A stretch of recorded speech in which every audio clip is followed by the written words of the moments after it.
Dalam buku The 100, peringkat orang paling berpengaruh dalam sejarah astrofisikawan ternama, Michael H. Hart menempatkan Nabi Muhammad SAW di posisi pertama. Baginda Rasul menegakkan dan menyebarkan salah satu agama terbesar di dunia, yakni agama Islam. Bagi umat Muslim, Nabi Muhammad SAW adalah sosok mulia. Perjuangannya menegakkan agama Islam bersama para sahabat begitu luar biasa. Bahkan bisa membuat hati ini bergetar ketika mendengar kisah perjuangan dan pengorbanan beliau untuk umat Islam di dunia. Meski kita tak pernah tahu bagaimana sosok wajah beliau, beberapa jejak peninggalan baginda Rasul masih ada dan terjaga hingga kini. Salah satu tempat yang masih menjaga dengan baik benda peninggalan Rasul adalah Galeri Warisan Museum Artefak Rasulullah MAR milik Abdul Manan Gembong. Minggu lalu, koleksi-koleksi tersebut bisa dilihat langsung di Museum Situs Kepurbakalaan, Banten.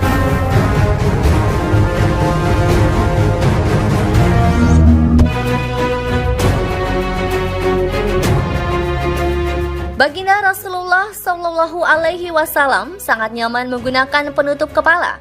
Penutup kepala yang biasa beliau gunakan terbuat dari kain dan kulit unta berbentuk kalasuah atau kopiah berpadu serban sepanjang lebih dari 5 meter.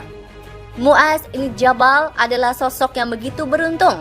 Bagaimana tidak, ia adalah salah satu sahabat kesayangan Rasul yang juga menerima serban ini saat diperintahkan ke Palestina untuk menyebarkan dakwah. Lalu setelahnya, serban ini menjadi milik para pewarisnya.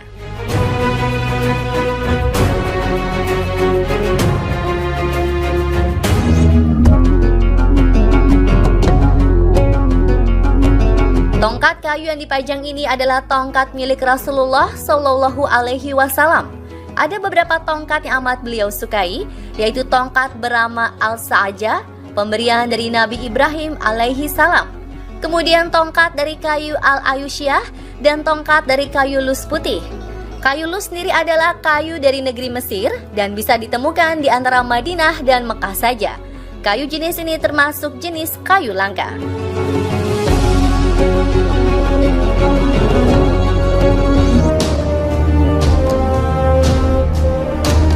Beberapa helai janggut dan rambut Rasulullah tersimpan di dalam sebuah tabung kaca.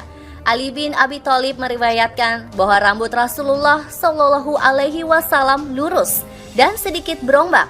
Rambut baginda masih ada meskipun jasad beliau telah tiada. Semasa hidup, para sahabat akan mengumpulkan rambut dan janggut Rasulullah. Rambut Rasul yang telah dipotong akan diberikan kepada Abu Talha, sedangkan janggut yang sudah dipotong akan diberikan kepada para sahabat yang sudah menunggu selama masa libur haji. Bagi pria muslim, memelihara janggut merupakan anjuran baginda Nabi. Ada manfaat untuk kesehatan jika memiliki janggut.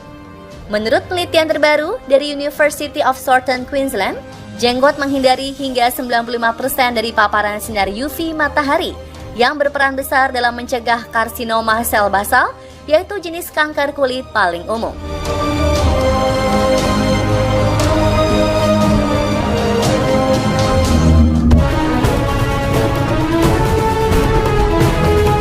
Dalam kitab Mawahib ala Dunia, Rahmat Ilahi, Imam Katslani menyatakan bahwa bila Nabi berjalan di atas batu, kakinya akan tenggelam di dalam dan meninggalkan cetakan kesan.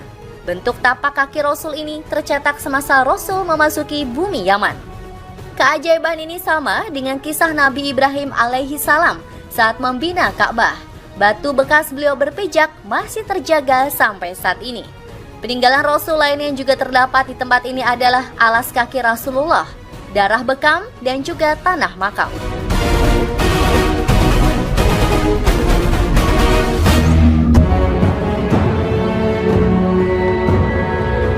Kisah Abrahah dan pasukan gajah yang menyerang Ka'bah sangat populer di kalangan umat muslim.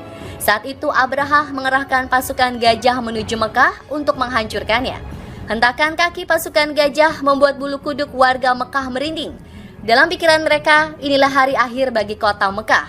Saat Abrahah memerintahkan untuk menyerang, tiba-tiba gajah-gajah enggan melangkahkan kaki.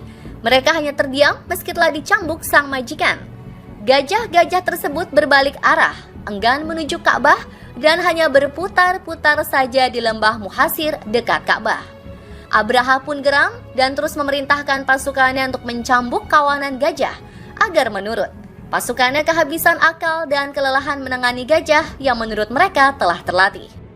Dengan kekuasaan Allah, datanglah rombongan burung dari angkasa dengan jumlah yang amat banyak. Setiap ekor burung ababil membawa batu-batu panas yang dikenal dengan batu sijil.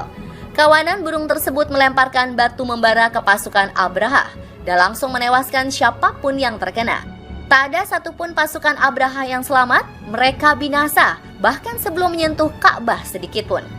Batu sijil memiliki arti kerikil neraka, dan ternyata seorang kolektor barang antik sempat ingin membeli batu yang diklaim sebagai batu sijil ini dengan harga fantastis, yaitu 4 juta dolar atau sekitar 55,8 miliar rupiah.